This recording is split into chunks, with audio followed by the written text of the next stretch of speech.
We are like children, we're painted on canvases, picking up shades as we go.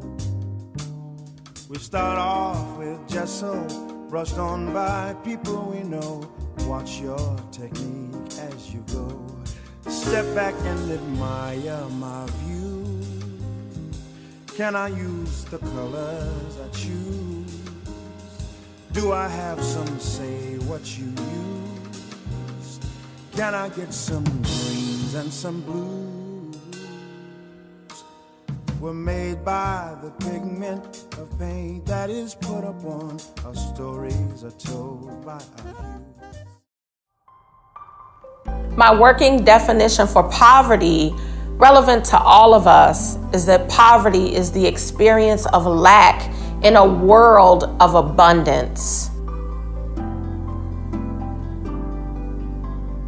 That said, there are things that poverty is, and there are things that poverty is not. In order to weave a rich understanding of poverty, we must first grapple with and rule out those things that poverty is not.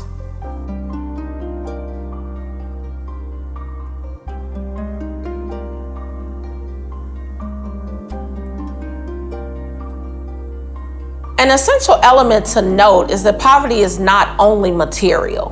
While there are people who experience material poverty, we must also consider those of us who suffer from spiritual poverty, cultural poverty, emotional poverty, academic or educational poverty, social poverty, and maybe the most pervasive, systemic poverty, or the poverty, the lack inherent in some of the systems that we have in and of themselves.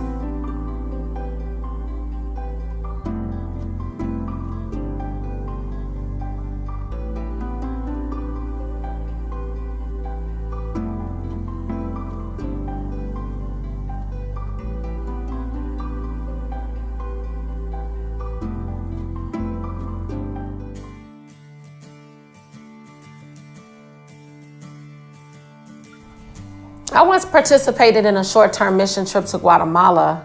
While I was there, I had the pleasure of meeting a group of women who had at one time had to scavenge in the garbage dump to feed their children. I remember feeling nothing but pity for them when I initially heard their story. But by the time I met them, they had maximized their entrepreneurial gifts and had launched their own jewelry making business. Hearing them tell about how they got their businesses started really inspired me, as I too had entrepreneurial leanings, though I have suffered great fear about launching a business of my own. Listening to these women, I then vulnerably shared how empty my spirit sometimes felt due to this overwhelming fear I was experiencing, and they gave me courage and hope. They prayed for me, they laughed with me, listened to me. They transferred their wealth of courage and tenacity to me, and I am all the better for it, living out my entrepreneurial nature in ways that I never had before. While they may not have had as much as I did materially, we were relatable in the spirit. We were sisters, and no invisible dividing line of wealth or status could keep us from connecting.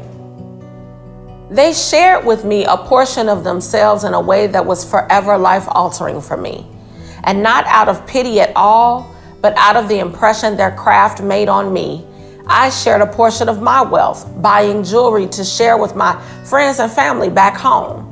There was nothing contrived about the experience. It was authentic, it was genuine, and I suspect that we are all better for it.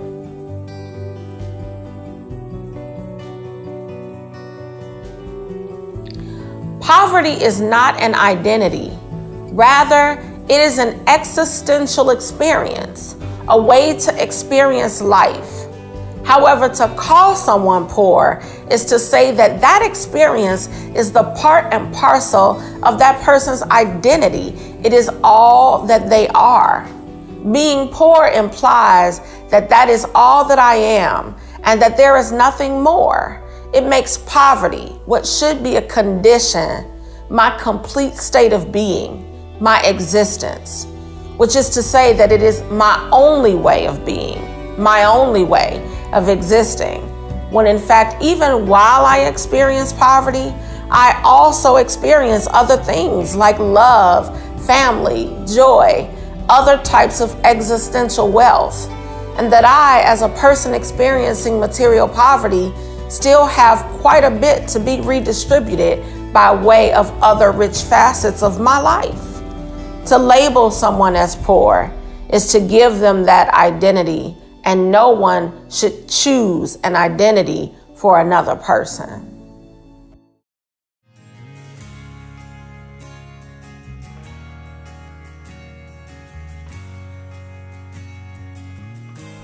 I was once a person who experienced material poverty, but I no longer live in material poverty because transformation has occurred in my life.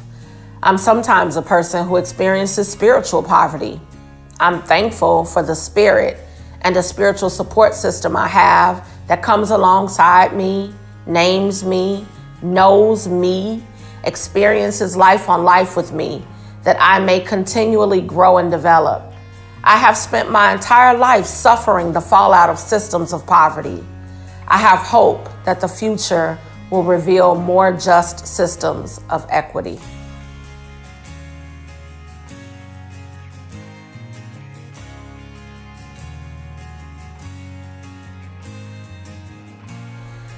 See, poverty is conditional. It's the condition of lack, and we experience it within a much larger context, the context of abundance. This is the good news. It is the good news because we know that conditions have the capacity to be changed by context. Therefore, though all of us experience direct and indirect poverty, the possibility of poverty being changed by the context of the abundance that Jesus has invited us to experience always exists. That is what makes it possible for us to practice redistribution of wealth, whether that be material, spiritual, cultural, or systemic, to go from the condition of poverty to the context of abundance.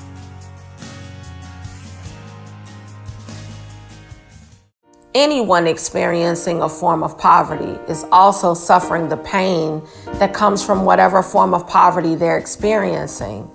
And while they may also be experiencing other emotions from other experiences they may concurrently be having, whatever type of poverty they're experiencing will inevitably also create some form of hurt or pain.